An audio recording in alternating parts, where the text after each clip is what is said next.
আমরা কোন জামানায় বাস করতেছি একটাবার চিন্তা করে দেখেন। এই যে এই মেয়েটা একজন বৃদ্ধ লোককে 200 টাকা দান করলেন। দান করা বেশ ভালো কাজ, আমি এটাকে সমর্থন করি, ঠিক আছে। কিন্তু সে এখানে বসে বসে সে যে 200 টাকা দান করলেন এগুলার ছবি তুলতেছেন, ভিডিও ধারণ করে ক্যামেরাবন্দি করতেছেন। আমি 100% শিওর সে এগুলা সোশ্যাল মিডিয়াতে পোস্ট করবে।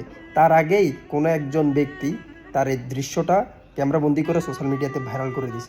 এখন আমার প্রশ্ন হলো, সে কি সত্যিকার অর্থে এই বৃদ্ধ লোকটাকে 200 টাকা দান করলো, নাকি মানুষ দেখানোর জন্য এই 200 টাকা দান করলো, নাকি মানুষের সামনে নিজেকে ভালো সাজানোর জন্য এই 200 টাকা দান করলেন, কোনটা?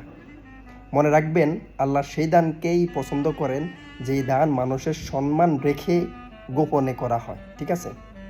এই ধরনের কাজগুলো আমাদের সোশ্যাল মিডিয়াতে, বিশেষ করে ফেসবুকে কিছু সস্তা ব্লগাররা করে থাকেন। মানুষের দারিদ্রতা নিয়ে মশকারা মারায়, ঠিক আছে। 50 টাকা 50 টাকা 100 টাকা দিয়ে তাদের এইসব ধরনের ভিডিও ধারণ করে সোশ্যাল মিডিয়াতে ভাইরাল করে দেয়। আল্লাহ তাআলা সবাইকে বুঝার তৌফিক দান করুক, আমিন।